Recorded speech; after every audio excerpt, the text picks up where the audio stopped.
Olá, sejam todos muito bem-vindos a mais esta aula do Instituto de A Igreja de Jesus Cristo dos Santos dos Últimos Dias.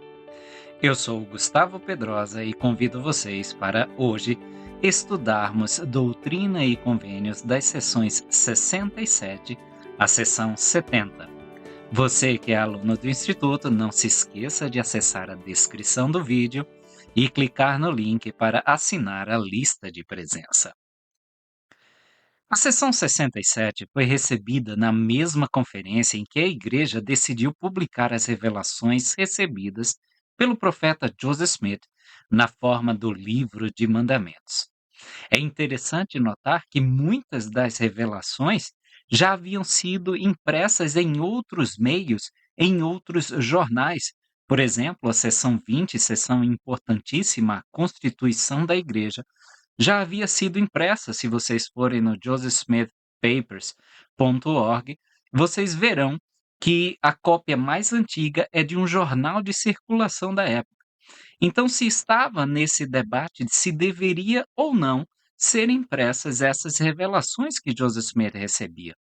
O que hoje nós conhecemos como a seção 1, ou o prefácio do Senhor, e a seção 133, o apêndice, também foram recebidas nessa conferência. Sobre esses eventos, o Far West Record registra: o irmão Joseph Smith Jr. disse que, visto que o Senhor nos concedeu uma grande bênção ao nos dar mandamentos e revelações, perguntou a uma conferência qual testemunho eles estavam dispostos a anexar a esses mandamentos, que em breve seriam enviados ao mundo. Vários irmãos se levantaram e disseram que estavam dispostos a testificar ao mundo que sabiam que eram do Senhor. Após o recebimento da seção 1, surgiu uma discussão sobre a linguagem de algumas revelações, e expressou-se preocupação se essas revelações representavam adequadamente a mente do Senhor. Foi em resposta a essa discussão que a seção 67 foi recebida. Versículo 1. Eis aqui, escutai, ó élderes da minha igreja que vos reunistes, cujas orações ouvi, e cujo coração conheço e cujos desejos subiram a mim. Os presentes aí eram apenas 10. Joseph Smith Jr., Oliver Cowdery, Sidney Rigdon, William E. McLellin, David Whitmer, John Whitmer, Peter Whitmer Jr., Orson Hyde, Luke Johnson e Lyman Johnson. Versículo 2. Olhai, meus olhos estão sobre vós, e os céus e a terra estão em minhas mãos. E as riquezas da eternidade são minhas, e posso dá-las. É Ele que dá a vida eterna, que é o maior de todos os dons, porque é dele, e Ele pode nos dar e nos dará por meio do sacrifício que Ele fez. Versículo 3. Esforçastes-vos para crer que receberíeis a bênção que vos for oferecida. Mas eis que em verdade vos digo que havia temores em vosso coração. E, em verdade, esta é a razão por que não a recebestes. Aparentemente, pelo menos alguns dos presentes tinham vindo à conferência esperando manifestações espirituais que não receberam. Duas das três testemunhas do livro de Mormon, Oliver Cowdery e David Whitmer, estavam presentes. Eles tiveram o privilégio de testemunhar a aparição de Moroni, que lhes mostrou pessoalmente as placas das quais o livro de Mormon foi traduzido, e muitas outras coisas antes de escreverem seu testemunho que foi publicado com o livro.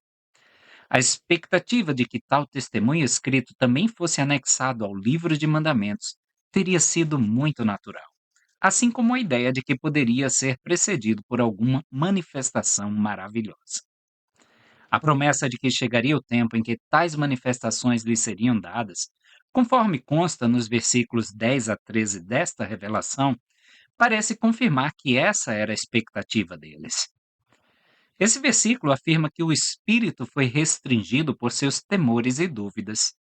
Seria necessário que eles se despissem de ciúmes, temores e se tornassem mais humildes antes que pudessem desfrutar tais manifestações.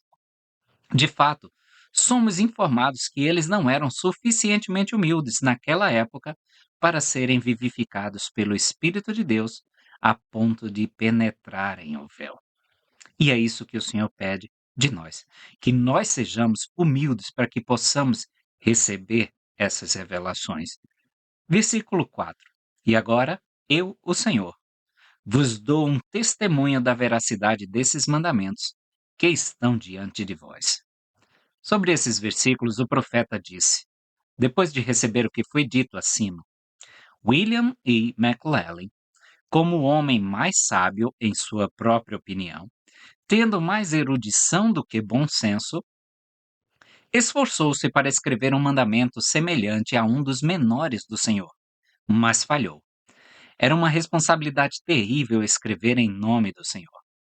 Os élderes e todos os presentes que testemunharam essa vã tentativa de um homem de imitar a linguagem de Jesus Cristo renovaram sua fé na plenitude do Evangelho e na verdade dos mandamentos e revelações que o Senhor havia dado à igreja por meu intermédio. E os élderes demonstraram sua disposição de prestar testemunho de sua verdade a todo mundo. Assim, recebi o seguinte: o depoimento das testemunhas do livro dos mandamentos do Senhor, que ele deu à sua igreja por meio de Joseph Smith Jr., que foi designado pela voz da igreja para esse propósito. Portanto, sentimos a disposição de prestar testemunho a toda a humanidade, a todas as criaturas sobre a face da terra e sobre as ilhas do mar, de que o Senhor testificou à nossa alma, por meio do Espírito Santo derramado sobre nós, de que estes mandamentos foram dados por inspiração de Deus. São proveitosos para todos os homens e são verdadeiramente verdadeiros. Damos esse testemunho ao mundo, sendo o Senhor o nosso confortador. E é pela graça de Deus, o Pai, e de seu Filho Jesus Cristo, que nos é permitido ter o privilégio de prestar esse testemunho ao mundo, para que os filhos dos homens possam tirar proveito dele. Versículo 5. Vossos olhos têm estado sobre meu servo Joseph Smith Jr., e sua linguagem e suas imperfeições vós conheceis. E em vosso coração tendes procurado conhecimento para exprimir-vos em melhor linguagem do que ele. Isto também sabeis. As revelações das Escrituras não devem ser consideradas absolutamente perfeitas, nem, com a única exceção de Jesus, temos profetas infalíveis. Sobre as revelações da restauração, o Senhor disse: Estes mandamentos são meus, e foram dados a meus servos em sua fraqueza, segundo o seu modo de falar, para que chegassem a entendimento. Doutrina e Convênios, seção 1, versículo 24. Da mesma forma, Moroni disse: Não me condeneis por causa de minha imperfeição, nem a meu pai por causa de sua imperfeição, nem aos que escreveram antes dele, mas, antes, dai graças a Deus por vos ter manifestado nossas imperfeições, para que aprendais a ser mais sábios do que nós fomos. Mormon 9:31. Ensinando esse princípio, Brigham Young disse: Estou tão longe de acreditar que qualquer governo nesta terra tenha constituições e leis perfeitas que nem sequer acredito que haja uma única revelação entre as muitas que Deus concedeu à Igreja que seja perfeita em sua plenitude.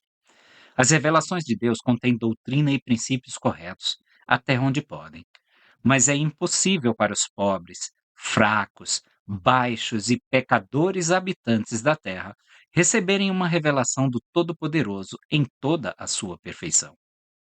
Ele precisa falar conosco de uma maneira que corresponda à nossa capacidade. Se um anjo viesse a esta congregação ou visitasse qualquer indivíduo dela e usasse a linguagem que ele usa no céu, qual seria o nosso benefício? Nenhum, porque não poderíamos entender uma palavra do que ele dissesse. Quando os anjos vêm visitar os mortais, eles têm que condescender e assumir, mais ou menos, a condição de mortais. Eles têm que descer as nossas capacidades para se comunicarem conosco. Versículo 6 é o desafio que o Senhor lançou e que William E. McLellin tentou. Ora, no livro de mandamentos procurai o menor deles e escolhei o mais sábio dentre vós. Versículo 7, ou, se houver entre vós alguém que produza um semelhante, então sereis justificados em dizer que não sabeis se são verdadeiros. Nós já vimos que McLellin tentou e o testemunho saiu fortalecido por causa dessa tentativa fracassada. Ninguém jamais estaria justificado em dizer que Deus não viveu, que Jesus de Nazaré não era o Cristo ou que Joseph Smith não foi o grande profeta da restauração. Este texto simplesmente diz que se alguém pudesse escrever algo equivalente à mais insignificante das revelações encontradas no livro de Mandamentos, ou, hoje em dia, Doutrina e Convênios, estaria justificado, por enquanto, em dizer que ainda não sabia com perfeita certeza que ele era um profeta. Ainda estaria inexcusável no dia do julgamento se não procedesse sob a direção do Espírito para obter aquele testemunho do qual as revelações da restauração contêm evidências mais do que amplas. Ilustrando a futilidade da tentativa humana de imitar as revelações do céu, Orson F. Whitney observou: não é tão fácil colocar o espírito da vida nas coisas. O homem pode fazer o corpo, mas somente Deus pode criar o espírito. Você já ouviu falar, não é mesmo, do cientista que pegou um grão de trigo e se esforçou para fazer um igual? Primeiro, ele separou o grão de trigo em suas partes componentes e descobriu que continha tanto de cal, tanto de sílica, tanto desse elemento e daquilo. E então, pegou outras partes correspondentes, uniu-as por meio de sua habilidade química e produziu um grão de trigo tão exatamente semelhante ao outro que o olho natural não conseguia detectar qualquer diferença entre eles. Mas havia uma diferença, uma grande diferença, e ela foi demonstrada quando ele plantou os dois grãos. O que Deus fez brotou, e o que o homem fez permaneceu no chão. Por quê? Porque o grão de trigo feito pelo homem não tinha espírito, apenas um corpo. E o corpo sem o espírito está morto. O homem não pode soprar no corpo das coisas o sopro da vida. É uma função e prerrogativa da divindade. Não é tão fácil formular revelações de Deus. Um vaidoso fanfarrão, ridicularizando os provérbios de Salomão, disse: qualquer um pode fazer provérbios. Seu amigo respondeu: tente fazer alguns. E a conversa terminou. Versículo 8. Mas se não conseguirdes produzir um semelhante, estareis sob condenação, se não testificardes serem eles verdadeiros. Nós podemos cruzar esse versículo com Doutrina e Convênios 1, 1. Escutai, ó povo da minha igreja, diz a voz daquele que habita no alto e cujos olhos estão sobre todos os homens. Sim, em verdade vos digo, escutai, ó povos distantes, e vós, que estais nas ilhas do mar, escutai juntamente. Eram palavras do Senhor, não eram palavras de homens. Versículo 9: pois sabeis que nenhuma iniquidade há neles, e o que é justo vem do alto, do Pai das luzes. Aqui temos uma das leis, pelas quais o que é de Deus é discernido do que é dos homens ou dos demônios. Tiago declarou assim: mas a sabedoria que vem do alto é primeiramente pura, depois pacífica, moderada, tratável, cheia de misericórdia e de bons frutos, imparcial e sem hipocrisia. Tiago 3:17. Versículo 10.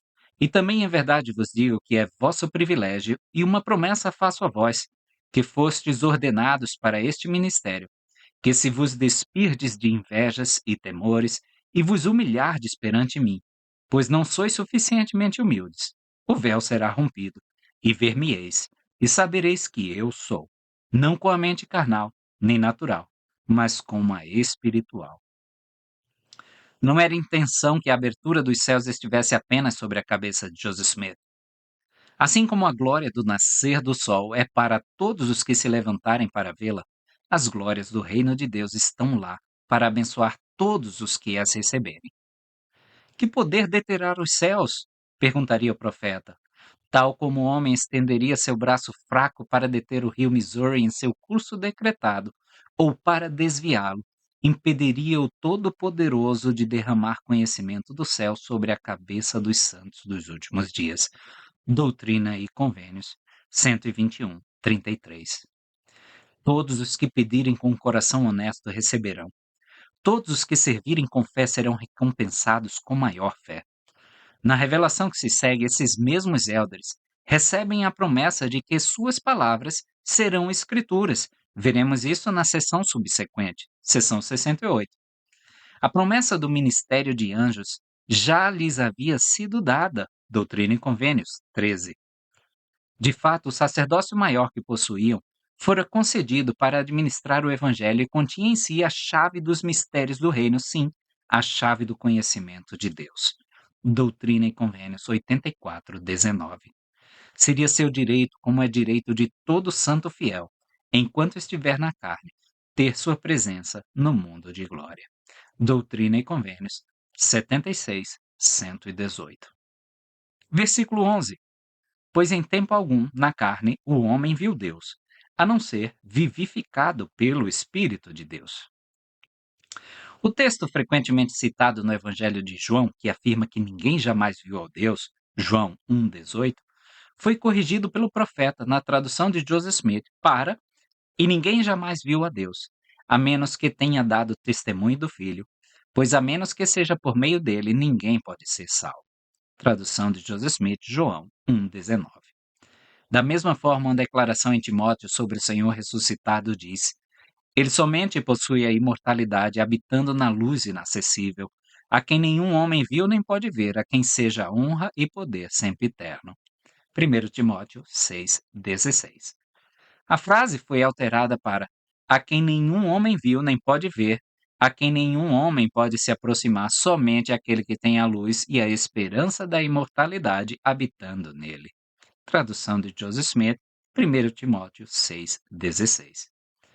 E o texto em 1 João 4,12, que declarava que ninguém jamais viu a Deus, foi corrigido para "ninguém jamais viu a Deus, exceto os que creem."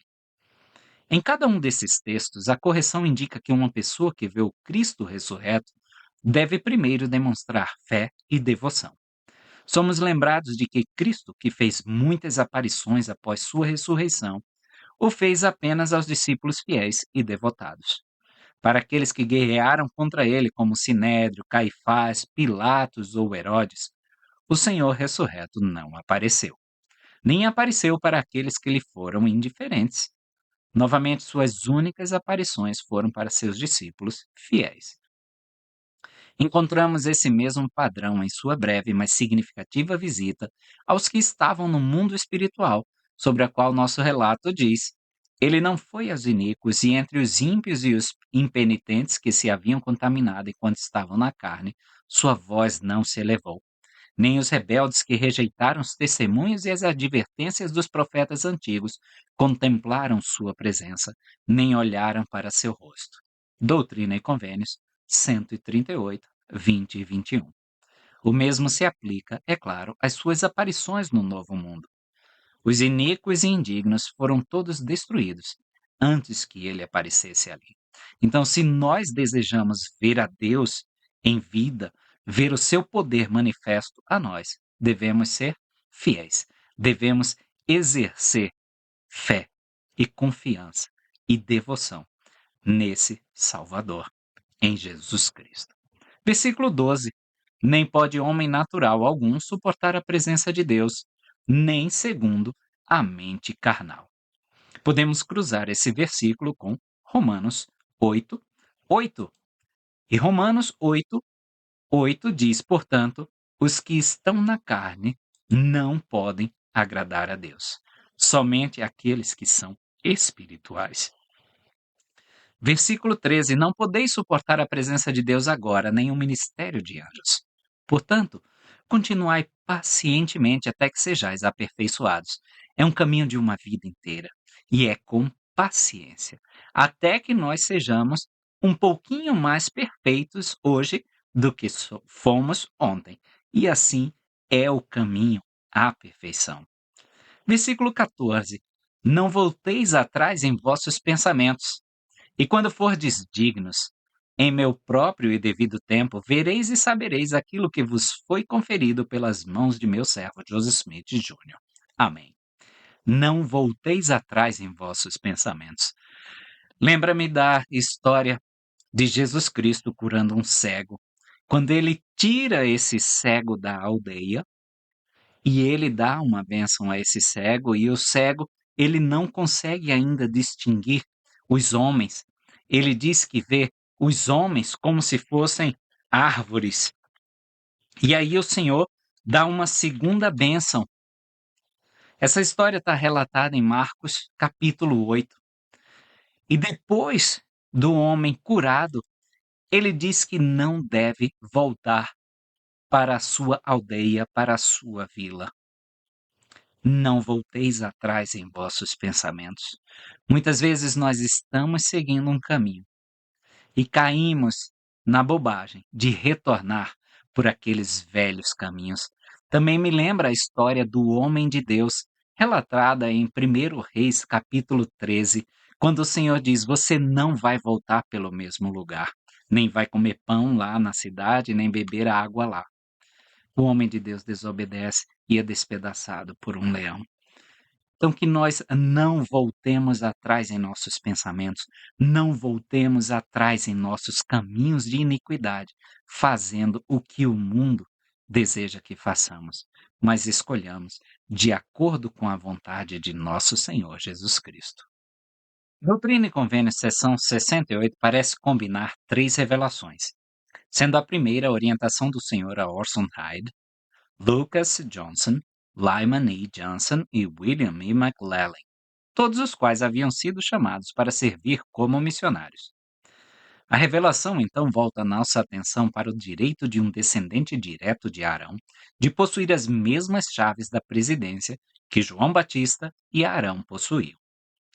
A seção final da revelação trata da responsabilidade dos pais de ensinar o evangelho aos filhos e adverte contra o mal da ociosidade entre os santos em Sião. Não fica claro por que esses três conceitos foram reunidos na mesma revelação, sendo conhecida como a seção 68. Versículo 1. Meu servo Ossanhai foi chamado por sua ordenação para proclamar o evangelho eterno, pelo Espírito do Deus vivo, de povo em povo e de terra em terra, nas congregações dos iníquos, em suas sinagogas, arrazoando com eles e expondo-lhes todas as Escrituras. Em uma revelação anterior, os eldres de Israel haviam sido ordenados a sair pregando a palavra pelo caminho, nada dizendo além do que os profetas e apóstolos escreveram e do que lhes foi ensinado pelo Consolador por meio da oração da fé. Doutrina e Convênios 52:9. Ou seja, eles deveriam pregar com base nas Escrituras, visto que nenhuma outra fonte para tais escritos estava disponível para eles. E então, acrescentar algo a ela conforme orientado pelo Consolador ou pelo Espírito Santo. Explicando esses princípios, Alma disse: Pois fui chamado para falar desta maneira de acordo com a santa ordem de Deus que está em Cristo Jesus. Sim, recebi a ordem de me levantar e testificar a este povo as coisas que foram ditas por nossos pais a respeito das coisas que estão por vir. Alma 5:44. A referência às coisas ditas por seus pais seriam os registros das Escrituras disponíveis para eles. Isso não é tudo, continuou Alma. Não supondes que eu mesmo sei destas coisas? Eis que vos testifico que sei que estas coisas de que falei são verdadeiras. E como supondes que sei da sua certeza? Eis que vos digo que elas me foram reveladas pelo Santo Espírito de Deus. Eis que jejuei e orei por muitos dias para saber estas coisas por mim mesmo. E agora sei por mim mesmo que são verdadeiras, pois o Senhor Deus as manifestou a mim por seu Santo Espírito. E este é o Espírito de revelação que está em mim. Alma 5, 45 a 56. Dado que as coisas do Espírito só podem ser conhecidas pelo Espírito, é obrigação daqueles que ensinam usando as Escrituras saber por revelação a veracidade daquilo que ensinam. Doutrina e Convênios 50, 13 a 22. Então a alma acrescentou: E além disso, digo-vos que assim me foi revelado que as palavras ditas por nossos pais são verdadeiras, sim, de acordo com o espírito de profecia que está em mim, que também é pela manifestação do Espírito de Deus. Alma 5:47. A tudo isso, a alma então diz: Digo-vos que sei por mim mesmo que tudo que vos disser, no tempo futuro, a respeito do que está por vir, é verdadeiro. E digo-vos que sei que Jesus Cristo virá, sim, o Filho, o unigênito do Pai, cheio de graça, misericórdia e verdade. E eis que é ele quem vem para tirar os pecados do mundo, sim, os pecados de todo homem que crê firmemente em seu nome. E agora vos digo que esta é a ordem segundo a qual fui chamado, sim, para pregar a meus amados irmãos, sim, e a todos os que habitam na terra. Sim, para pregar a todos, tanto velhos como jovens, tanto escravos como livres. Sim, digo-vos aos idosos e também aos de meia idade e à nova geração. Sim, para clamar-lhes que se arrependam e nasçam de novo. Alma 5, 48 ou 49. Assim, o padrão estabelecido por Alma e por ele, chamado de a Santa Ordem de Deus, uma expressão do livro de Mórmon para sacerdócio, que é intercambiável com a expressão a ordem de seu filho, Doutrina e Convênios 107:3, era ensinar a partir das Escrituras, testificar de um conhecimento pessoal nascido do Espírito, de que as Escrituras são verdadeiras e, então, acrescentar algo a isso conforme o Espírito orientasse. Este, disse ele, era o padrão a ser seguido no ensino aos idosos, aos jovens, aos de meia idade e à nova geração. Ensinando esse mesmo princípio, o elder Bruce R. McConkie explicou que aqueles que pregam pelo poder do Espírito Santo usam as Escrituras como sua fonte básica de conhecimento e doutrina. Começam com o que o Senhor já revelou a outros homens inspirados, mas é prática do Senhor conceder conhecimento adicional àqueles em cujos corações os verdadeiros significados e intenções das Escrituras foram gravados. Muitas grandes revelações doutrinárias vêm àqueles que pregam a partir das Escrituras. Quando estão em sintonia com o infinito, o Senhor os faz conhecer, primeiro, o significado pleno e completo das Escrituras que estão expondo, e, então, muitas vezes, expande sua visão para que novas verdades os inundem e eles aprendam coisas adicionais que aqueles que não seguem esse caminho jamais poderão conhecer. Em uma igreja viva, crescente e divina, novas verdades surgirão de tempos em tempos e verdades antigas serão aplicadas com novo vigor a novas situações, tudo sob a orientação do Espírito Santo de Deus. Versículo 2.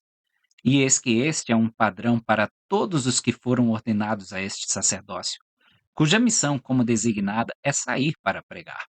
E este é o padrão para eles, que falem como forem movidos pelo Espírito Santo. Os 4 élderes a quem esta revelação foi dada são simplesmente o exemplo do princípio que se aplica a todos os élderes fiéis da minha igreja, como veremos no versículo 7. Todos devem ensinar pelo poder do Espírito Santo. Todos devem saber pelo Espírito de revelação que o que estão ensinando é verdadeiro, e todos devem ser iluminados pelo Espírito ao ensinarem. Joseph Smith ensinou que ninguém pode receber o Espírito Santo sem receber revelações. O Espírito Santo é um revelador. Versículo 4. E tudo o que disserem, quando movidos pelo Espírito Santo, será a Escritura, será a vontade do Senhor, será a mente do Senhor, será a palavra do Senhor, será a voz do Senhor e o poder de Deus para a salvação. É preciso lembrar que essa revelação foi dada a 4 élderes enviados para ensinar a mensagem da restauração. Eles não ocupavam o ofício de apóstolo nem de 70, pois esses ofícios ainda não haviam sido restaurados. Pelos padrões do mundo, eram jovens demais para serem versados em teologia, mas seu Deus amava os jovens que tinham fé. O mais velho deles tinha 26 anos. Nenhum deles era membro da igreja há mais de alguns meses. A instrução formal que haviam recebido em suas doutrinas e práticas podia ser contada em horas ou dias, no máximo. Seu sucesso dependia de sua companhia com o Espírito Santo. O caminho que eles traçaram ainda seria seguido por inúmeros outros. Em nenhum lugar da Bíblia, o Espírito de revelação é definido. Em nenhum lugar daquele livro maravilhoso encontramos uma definição de Escritura. Aqui, com uma única frase, o profeta varre as teias de escuridão e confusão que, por séculos, bloquearam a luz do céu. As Escrituras são a mente do Senhor, a vontade do Senhor, a palavra do Senhor, a voz do Senhor e o poder de Deus para a salvação. Sua fonte é o Espírito Santo. E todos os que, pela imposição de mãos, receberam a promessa da companhia desse membro da Trindade, assumem ao mesmo tempo a obrigação de testemunhar dele e de seu Evangelho. Devem falar as Escrituras. Qualquer coisa dita pelo Pai, pelo Filho ou pelo Espírito Santo, pelos anjos do céu ou pelo homem mortal quando movido pelo Espírito Santo, é Escritura. Essas palavras proferidas são a vontade, a mente, a palavra e a voz do Senhor.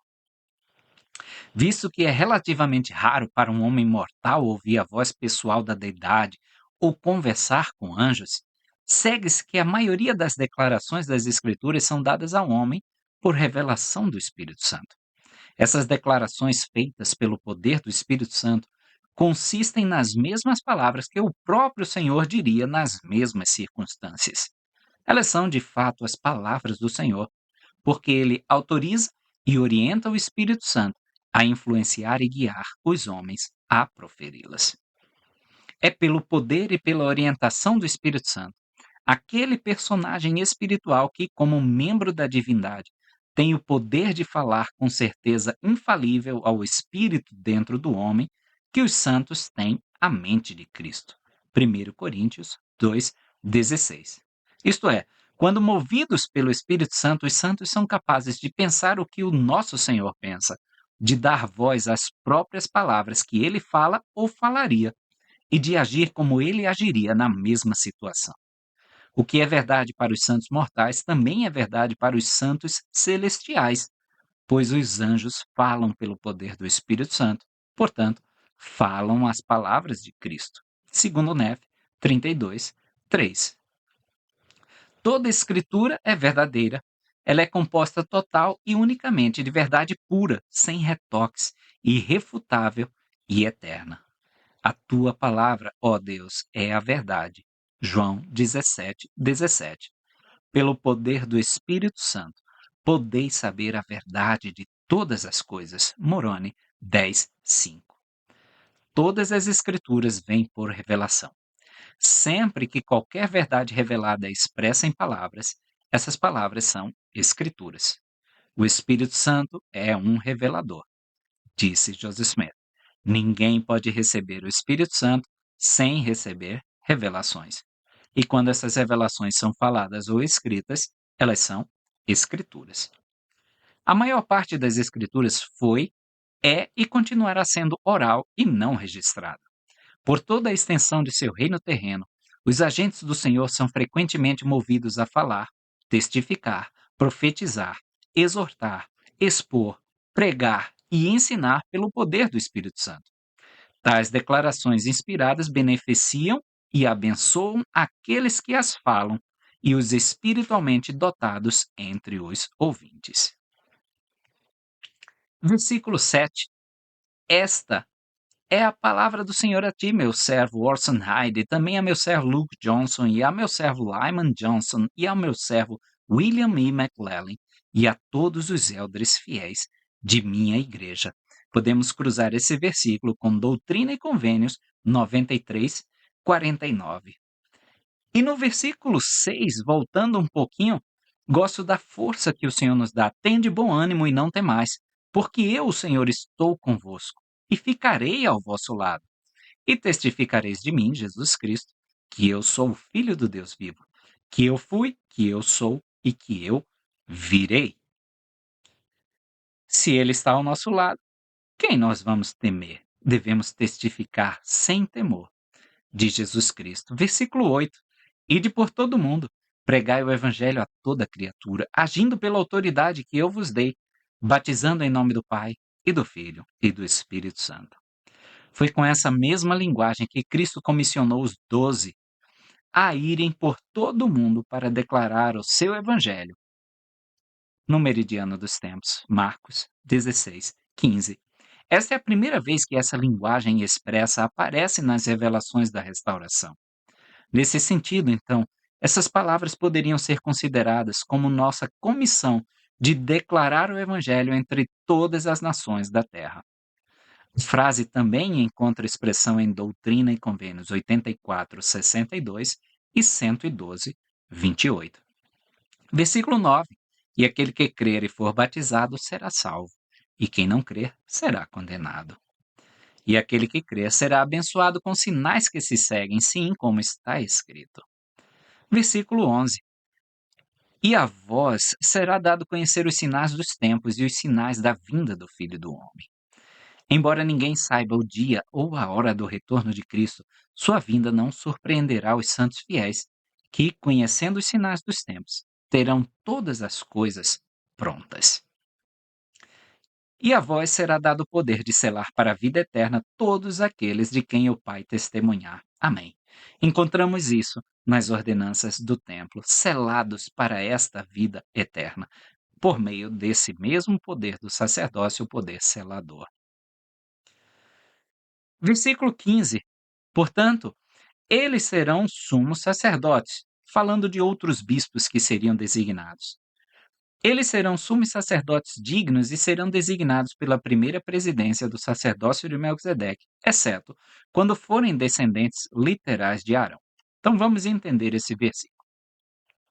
Explicando esses versículos, o elder Joseph Fielding Smith ensinou: há alguns homens na igreja que foram abençoados por patriarcas e declarados descendentes de Levi, mas não reivindicaram o ofício de bispo, pois a revelação que rege essa situação diz descendente literal de Arão, não de Levi. Evidentemente, há uma grande multidão de homens que são descendentes de Levi, mas não de Arão. A pessoa mencionada nas revelações como tendo o direito por linhagem ao bispado é aquele que é o primogênito. Em virtude de seu nascimento, ele tem o direito de possuir as chaves ou a autoridade do mesmo. Isso se refere apenas àquele que preside o sacerdócio arônico. Não se refere de forma alguma aos bispos de alas. Além disso, tal pessoa deve ser designada pela primeira presidência da igreja e receber sua unção e ordenação por meio delas. A revelação vem da presidência, não do patriarca, para estabelecer uma reivindicação ao direito de presidir esse ofício. Na ausência de conhecimento a respeito de tal descendente, qualquer sumo sacerdote, escolhido pela presidência, pode exercer o ofício de bispo-presidente e servir com conselheiros. Assim como a restauração do sacerdócio arônico é uma parte absolutamente essencial da restauração de todas as coisas, particularmente porque esse sacerdócio preparou o caminho para a primeira vinda de Cristo e deve preparar o caminho para seu retorno, o ofício que preside esse sacerdócio também é uma parte essencial dessa restauração. Robert J. Matthews, em sua obra sobre a vida de João Batista, observa que as coisas da lei de Moisés, especialmente com relação às qualificações dos sacerdotes e suas funções na oferta de vários sacrifícios de animais, foram designadas por revelação para prefigurar e tipificar o Messias e para prestar testemunho dele. Pesadas penalidades foram impostas à realização de ritos e deveres sagrados sem a devida autoridade. Era, portanto, essencial que, quando o Messias viesse em pessoa como Cordeiro de Deus, João, o precursor e testemunha do Cordeiro, fosse da linhagem adequada para qualificá-lo para a missão. Se era necessário que um sacerdote fosse da linhagem de Arão para trabalhar com os símbolos sacrificiais que eram apenas prefiguras do Messias, quanto maior a necessidade de que João, o precursor do Messias em pessoa, fosse da linhagem e autoridades sacerdotais adequadas. Portanto, perguntamos: se era absolutamente essencial que aquele que possuísse as chaves do sacerdócio arônico no meridiano dos tempos fosse da linhagem adequada, o mesmo princípio não se aplicaria à dispensação da plenitude de todas as coisas? E não seria uma evidência significativa do chamado divino do profeta Joseph Smith descobrir que ele havia recebido uma revelação prenunciando exatamente isso? Certamente, esse é o caso na presente revelação e em Doutrina e Convênios 107, outra grande revelação sobre o sacerdócio. Versículo 16. E se forem descendentes literais de Arão, têm direito legal ao bispado, se forem o primogênito dentre os filhos de Arão, assim como os descendentes de Abraão. têm direito ao sacerdócio por nascimento, presumindo-se dignos, o primogênito de Arão e sua posteridade, através das gerações, tem direito ao ofício que Arão ocupou por nascimento. A palavra bispado, conforme usada nas Escrituras, significa simplesmente ofício. E neste caso, o ofício de bispo não se refere à presidência de três que preside o sacerdócio arônico ou as alas. Podemos ver em Atos 1, 20, Doutrina e Convênios 114, 2.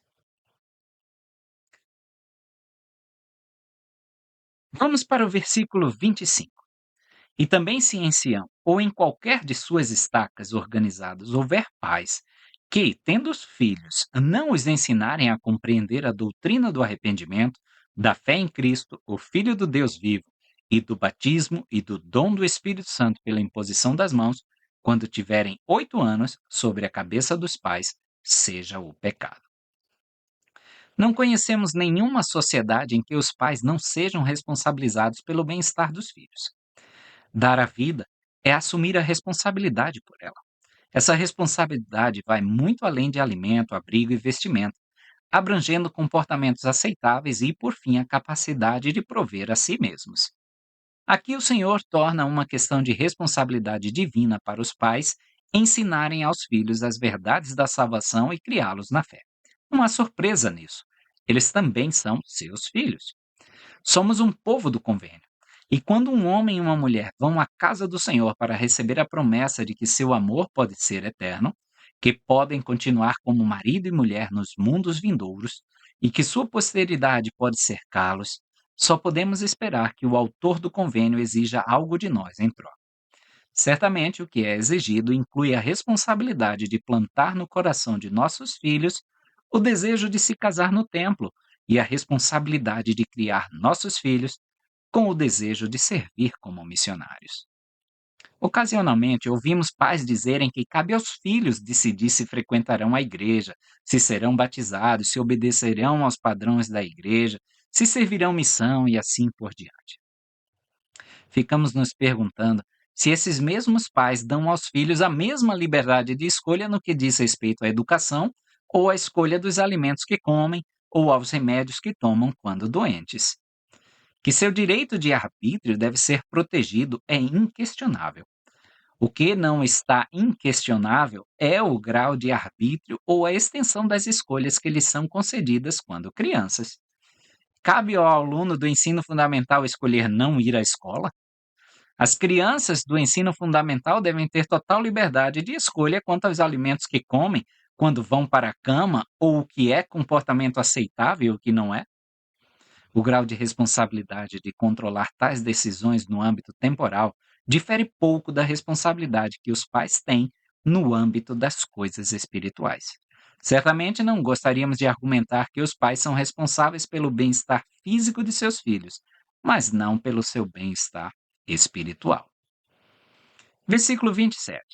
E seus filhos serão batizados para a remissão de pecados quando tiverem 8 anos de idade, e receberão a imposição das mãos. A primeira referência bíblica à idade de 8 anos como idade de responsabilidade encontra-se na tradução de Joseph Smith de Gênesis 17, 11, e ela diz: E eu estabelecerei um convênio de circuncisão contigo. Deus está falando ao pai Abraão. E será o meu convênio entre mim e ti e a tua semente depois de ti em suas gerações, para que saibas para sempre que as crianças não são responsáveis perante mim até que completem 8 anos de idade. Essas verdades devem ser entendidas à luz de outra revelação sobre o assunto. Em setembro de 1830 foi dada uma revelação na qual nos foi dito que as criancinhas são redimidas desde a fundação do mundo por meio de Cristo e que elas não podem pecar, pois a Satanás não é dado poder para tentar as criancinhas até que comecem a se tornar responsáveis perante mim. Doutrina e Convênios 29, 46 e 47. Essas revelações não dizem que as crianças não podem pecar antes dos 8 anos de idade. Em vez disso, elas nos dizem que as criancinhas não podem pecar até que comecem a se tornar responsáveis. A responsabilização que surge gradualmente começa muito antes da criança completar 8 anos. Supor que uma criança não pode fazer nada deliberadamente errado antes dos 8 anos é simplesmente tolice. É tornando-se cada vez mais responsável que ela se prepara para o batismo. Os irresponsáveis não podem ser batizados. E no versículo 28 e 29, ele ainda vai falar que ensinarão seus filhos a orar e a andar em retidão perante o Senhor. E os habitantes de Sião também observarão o dia do Senhor para santificá-lo. E no versículo 30, e os habitantes de Sião, se forem designados para trabalhar, também se lembrarão de fazer suas tarefas com toda fidelidade, pois o ocioso será lembrado perante o Senhor. Então, se alguns de nós, habitantes de Sião, somos designados a um chamado para trabalhar, devemos nos lembrar de fazer nossas tarefas com toda fidelidade. Versículo 31. Agora eu, o Senhor, não estou satisfeito com os habitantes de Sião, porque há ociosos entre eles, e seus filhos também estão crescendo em iniquidade. Também não buscam sinceramente as riquezas da eternidade, mas seus olhos estão cheios de cobiça. Estas coisas não deveriam existir e precisam ser eliminadas de seu meio. Então imagine hoje em dia, onde as riquezas da eternidade também estão sendo deixadas de lado para se buscar as riquezas da materialidade. Os princípios aí envolvidos na observância da lei da congregação, como era praticada em Sião ou Missouri, quando essa revelação foi dada, são os mesmos que os princípios sobre os quais nosso atual sistema de bem-estar social funciona. Em 1936, o presidente Heber J. Grant leu uma mensagem da primeira presidência que explicava: nosso propósito principal era estabelecer, na medida do possível, um sistema sob o qual a maldição da ociosidade fosse abolida, os males da esmola abolidos e a independência, a diligência, a parcimônia e o respeito próprio fossem novamente estabelecidos entre nosso povo. O objetivo da igreja é ajudar as pessoas a se ajudarem. O trabalho deve ser reentronizado como o princípio governante da vida de nossos membros da igreja. Versículo 33. E dou-lhes um mandamento: quem não oferecer suas orações perante o Senhor no momento devido, que seja lembrado perante o juiz de meu povo. Depois de ler esse texto, Joseph Fielding Smith observou que devemos ser um povo de oração. E se houver em Sião pessoas que não observam suas orações na época certa, elas estarão sujeitas à lei da igreja e poderão ser levadas perante o juiz, ou, em outras palavras, o bispo, e ele poderá julgá-las por sua condição de membro, porque o próprio Senhor declarou isso nestas palavras que li para vocês. Versículo 34. O Senhor presta testemunho de suas próprias palavras verdadeiras e fiéis. São estas palavras. Portanto, não as transgredireis, nem as diminuireis. Essa ideia de sermos condenados por nossas orações não é uma ideia nova que foi introduzida aí por doutrina e convênios. Eu acho muito interessante a escritura que está registrada em 1 Samuel 12, 23, que diz: longe de mim esteja pecar contra o Senhor, deixando de orar por vocês, ou em outras traduções, quanto a mim, longe de mim que eu peque contra o Senhor, deixando de orar por vós, antes vos ensinarei o caminho bom e direito. Então nós teremos sim que dar conta de nossas orações nos momentos devidos para o Senhor. Seção 69. Nessa época, todas as decisões necessárias para a publicação do Livro de Mandamentos já haviam sido tomadas, e essa revelação instruiu a Oliver Cowdery a levar o manuscrito para Independence, Missouri, para impressão. Ele também deveria entregar os fundos que haviam sido doados para ajudar na edificação de Sião. Como a viagem levaria Oliver por uma região escassamente povoada até a fronteira, John Whitmer foi chamado para ser seu companheiro de viagem. Os dois homens partiram de Ohio em 20 de novembro de 1831, pararam em Winchester, Indiana, por cerca de uma semana para resolver os assuntos da igreja no ramo e chegaram a Independence em 5 de janeiro de 1832. Versículo 1. Escutai-me, diz o Senhor vosso Deus, para o bem de meu servo Oliver Cowdery. Não é prudente que lhe sejam confiados os mandamentos e o dinheiro que ele levará para a terra de Sião, a não ser que vá com ele alguém que seja verdadeiro e fiel. Esses mandamentos aí se referem à compilação de revelações recebidas pelo profeta Joseph Smith, que seriam publicadas como livro de mandamentos. E a terra de Sião, o condado de Jackson, Missouri, que foi identificado por revelação como Sião em Doutrina e Convênios, seção 57, versículos 2 e 3. E esse alguém verdadeiro e fiel está no versículo 2. Desejo que meu servo John Whitmer vá com o meu servo Oliver Cowdery. Uma das 8 testemunhas do livro de Mórmon, John Whitmer, é mencionada em 4 revelações anteriores, seção 15, 26, 30 e 47. Ele já havia sido chamado para ser o historiador da igreja, na seção 47. Por isso que no versículo 3, e também que continue a escrever e a registrar a história de todas as coisas importantes que observar e souber referentes à minha igreja. Versículo 6. Pois a terra de Sião será um centro e um lugar para receber e fazer todas essas coisas. Independence, Missouri, deveria ser o lugar central de Sião, a sede ou sede da igreja. Ainda chegará o dia em que isso acontecerá. Versículo 7. Contudo que meu servo John Whitmer viaje muitas vezes de lugar em lugar, de igreja em igreja, para que mais facilmente obtenha conhecimento. Esse de igreja a igreja seria de um ramo a outro, para compilar a história da igreja. John Whitmer foi orientado a viajar de uma congregação de santos para outra para obter informações deles. Versículo 8: pregando e expondo, escrevendo, copiando, selecionando e obtendo todas as coisas que serão para o bem da igreja e para as gerações vindouras que crescerão na terra de Sião, para possuí-la de geração em geração, para todo sempre. Amém. Interessante esse mandamento que o Senhor pede também que nós sejamos historiadores de nossas vidas, para o bem das gerações vindouras que crescerão no nosso lar, na terra de Sião que nós estamos construindo para ele. Seção 70. Essa revelação é dirigida aos membros da firma literária. Essa firma se ocupava da impressão de literatura oficial da igreja.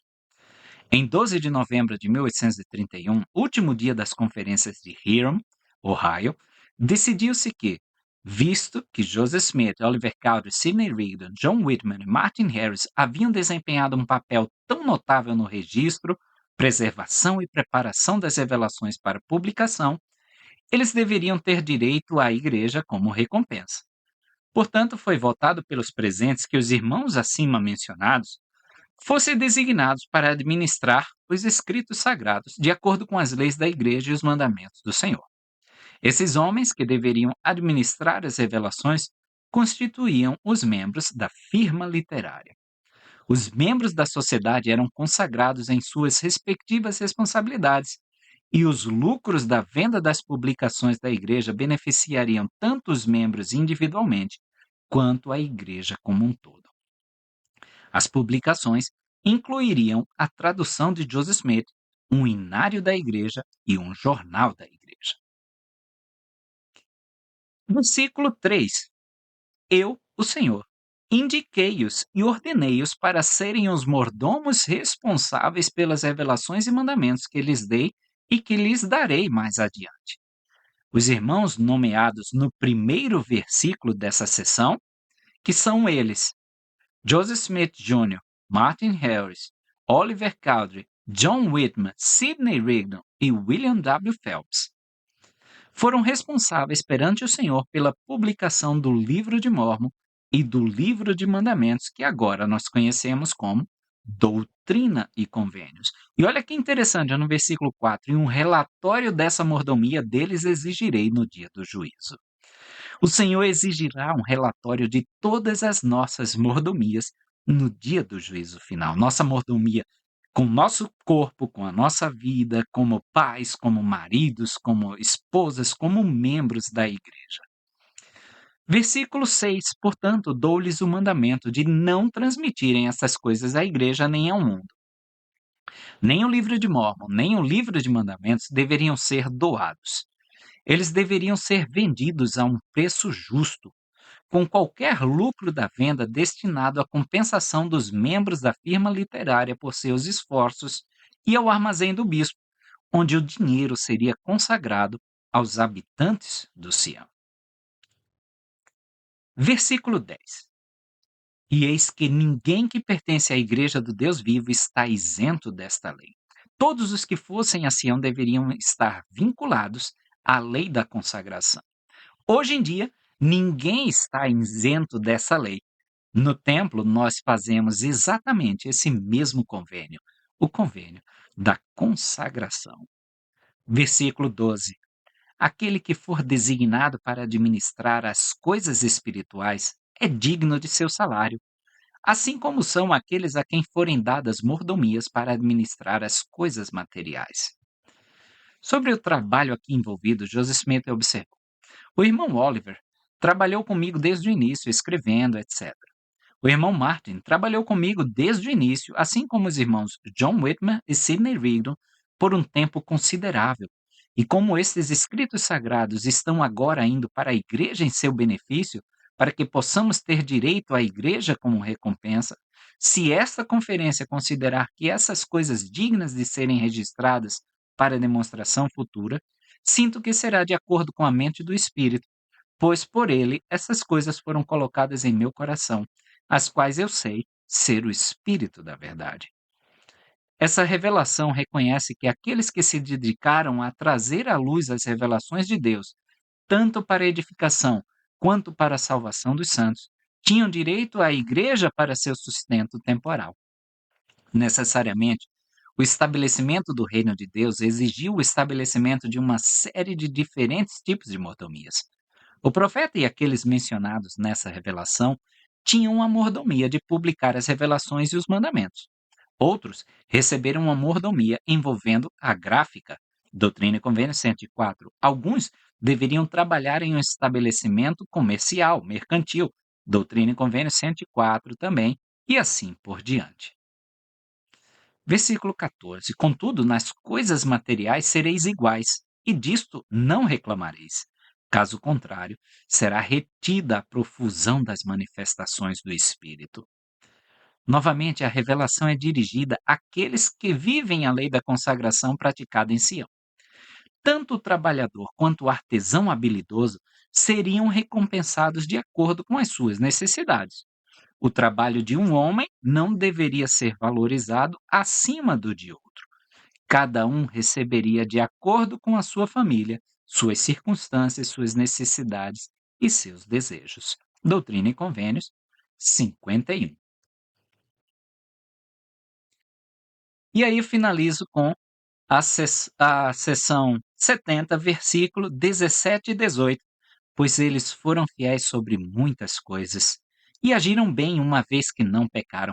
Que bom seríamos todos nós ouvir essas palavras da boca do Senhor em nosso dia do juízo final. Foram fiéis sobre muitas coisas e agiram bem, não pecaram. Eis que eu, o Senhor, sou misericordioso e abençoá-los eis, e eles entrarão no gozo destas coisas, assim seja. Amém. Que nós todos possamos viver de forma tal que no último dia possamos ouvir: fomos fiéis sobre muitas coisas, agiram bem, não pecaram.